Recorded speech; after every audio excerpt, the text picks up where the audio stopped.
Bonjour, nous allons aujourd'hui nous intéresser à la force des différents acides. Pour comprendre cette notion, nous allons donc prendre deux espèces chimiques acides et l'on va regarder leur comportement lorsqu'ils sont mis en contact avec de l'eau. Pourquoi de l'eau? Nous travaillons en milieu aqueux, donc ça va être la molécule la plus présente dans notre milieu à étudier. Donc nous allons prendre ici une solution d'acide chlorhydrique et une solution d'acide acétique.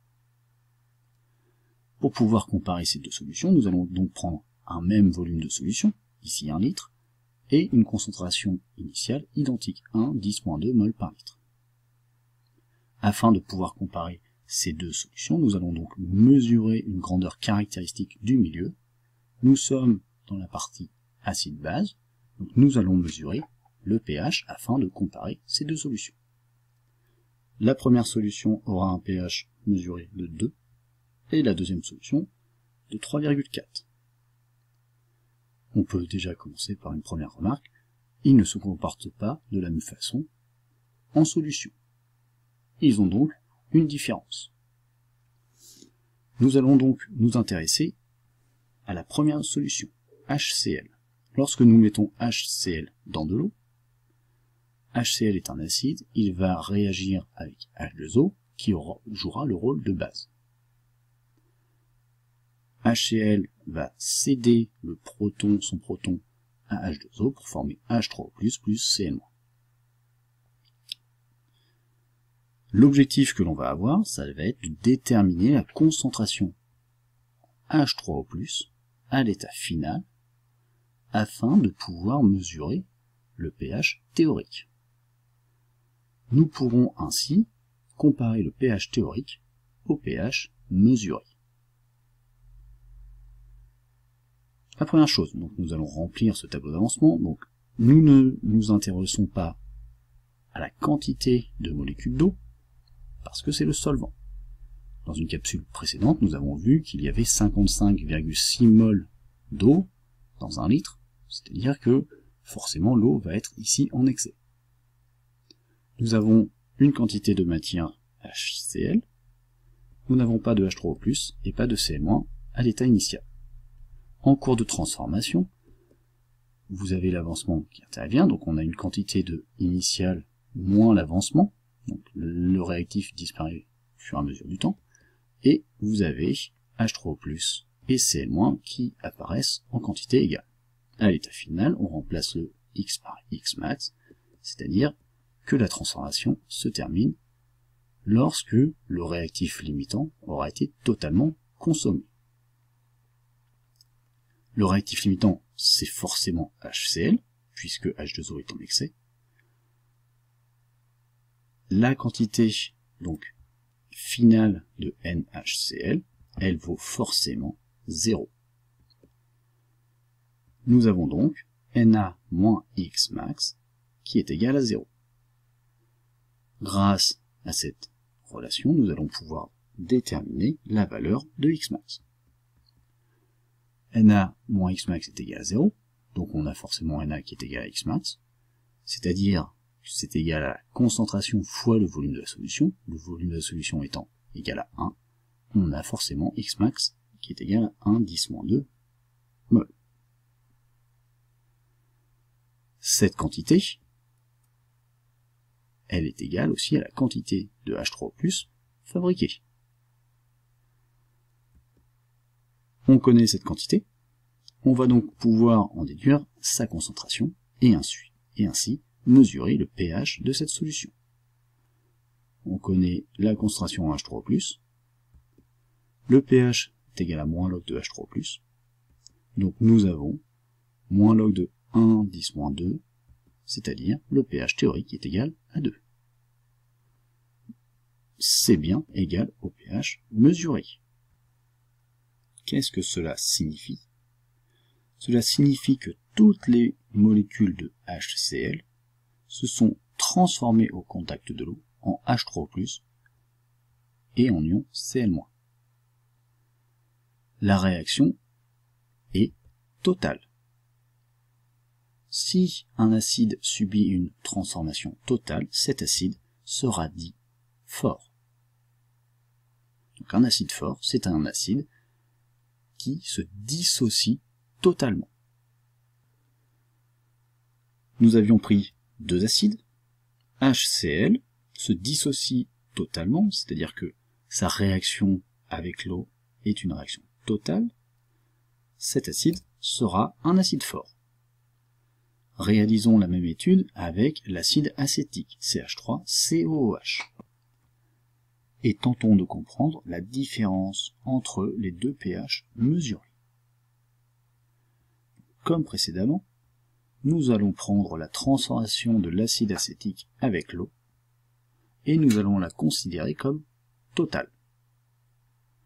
Nous ne nous intéresserons pas à la quantité de H2O, car c'est le solvant, toujours en excès, et nous remplissons notre tableau d'avancement comme précédemment. Donc nous avons une quantité Na qui est identique à la quantité Na de HCl sur l'étude précédente. Nous n'avons pas d'ion acétate à T égale 0 et pas d'ion H3+ à l'état initial.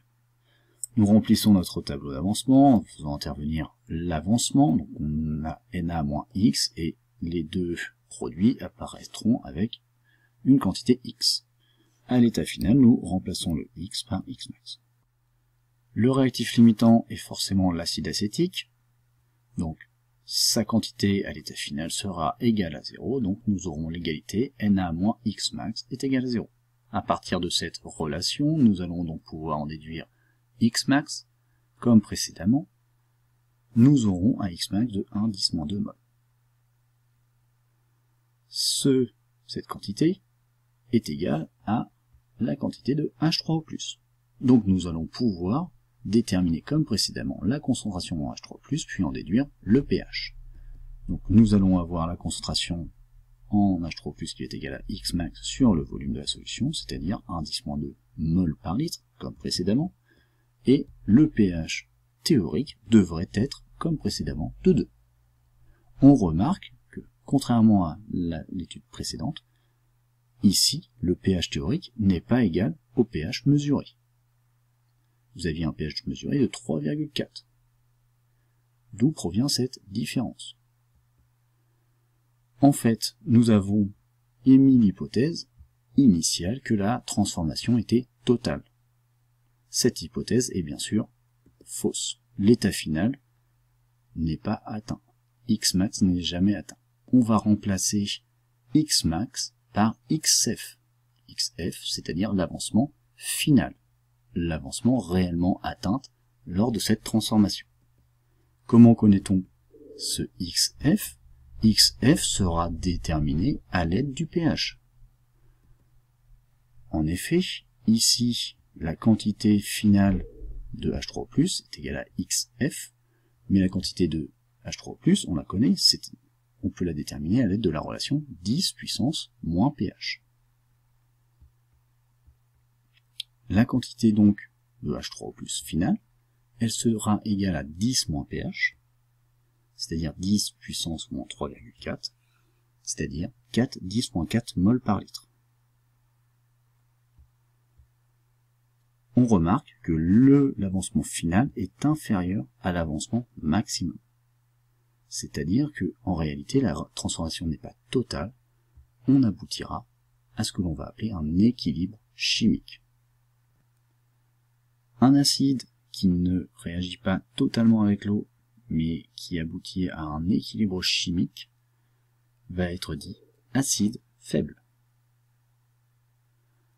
Petite remarque, nous avons juste montré que Xf était inférieur à Xmax. On aurait aussi pu déterminer ce que l'on va appeler le taux d'avancement. Le taux d'avancement, ça va être Xf sur Xmax, c'est-à-dire la quantité réellement d'H3O+ formée par rapport à la quantité d'H3O+ qui aurait dû se former si la réaction avait été totale. Ici, nous avons 4-10-4 sur 1-10-2, c'est-à-dire 0,04, soit 4%. Cela signifie que sur 100 molécules de CH3COH, seules 4 vont se transformer en CH3CO- plus H3O+. Sur les 100 entités, vous auriez donc 4 ions acétate et vous auriez 96 molécules de CH3COH. À ce pH, vous auriez donc une prédominance de l'acide acétique par rapport aux ions acétates. Ils seront là en plus grand nombre. Nous reverrons cela dans la prochaine capsule. Nous avions une transformation, CH3COH plus H2O, donne CH3CO- plus H3O+. Nous avions considéré cette transformation comme totale, et nous avons conclu qu'elle n'était pas totale, mais que cela aboutissait à un équilibre chimique. C'est-à-dire que dans le milieu réactionnel, vous allez avoir les réactifs qui vont être en présence des produits en même temps. Les 4 espèces chimiques vont cohabiter. En réalité, vous allez avoir ces deux transformations qui vont avoir lieu simultanément dans les deux sens en permanence. Elles se feront à la même vitesse, donc globalement, nous aurons l'impression que les quantités à l'état final sont constantes. Vous aboutissez donc à un équilibre chimique. CH3COH est un acide faible. Si nous prenons un premier acide faible, CH3COH, on va le comparer maintenant à un deuxième acide faible, HCOOH, l'acide formique ou l'acide méthanoïque. Vont-ils faire la même chose? Vont-ils se comporter de la façon identique face à l'eau? Nous allons mesurer les deux pH. Pour l'acide acétique, vous allez avoir un pH de 3,4, comme nous avons vu précédemment. Si nous mettons HCOH dans l'eau, nous aurons un pH de 2,9. C'est-à-dire que ici, le pH final pour l'acide formique n'est pas de 2, donc la réaction, comme précédemment, n'est pas totale. On aboutit à un équilibre chimique, mais un équilibre chimique différent du premier acide. Donc chaque acide va avoir son propre comportement. Afin de caractériser ce comportement, nous allons généraliser la transformation d'un acide faible. AH plus H2O va donner A- plus H3O+. Et on va fabriquer une nouvelle grandeur, la constante d'acidité. La constante d'acidité, comme son nom l'indique, va faire référence à la constante d'équilibre de la transformation. Comme nous sommes sur un acide, ça va être la constante d'acidité. À chaque fois, cette constante d'acidité va faire référence à l'eau. Parce que nous allons étudier la transformation de cet acide avec l'eau. C'est ce que l'on va appeler la constante d'équilibre d'un acide faible dans l'eau. Nous avions déjà vu rapidement dans une capsule précédente que une constante d'équilibre en chimie va toujours être égale au produit des concentrations des produits, A- fois la concentration H3O+, que l'on va diviser par la concentration des réactifs, AH fois H2O. La concentration H2O, on va la considérer comme constante, donc on va pouvoir dire qu'elle est égale à 1, donc ne pas en tenir compte. Nous pouvons donc déterminer une constante d'acidité propre à chaque acide. En comparant ces Ka, nous pourrons donc fabriquer une échelle pour comparer la force des acides faibles. Le problème, c'est que ces valeurs vont s'étendre de 0 environ à 10-14. Donc comme pour le pH, nous allons fabriquer une nouvelle échelle, le pKa, qui sera égal à moins log de K. Cette échelle, comme pour le pH, va s'étendre de 0 à 14, elle sera donc plus facile à lire. Pour le CH3COH, revenons à notre exemple, vous allez avoir un pKa de 4,8. Pour l'acide formique, un pKa de 3,8.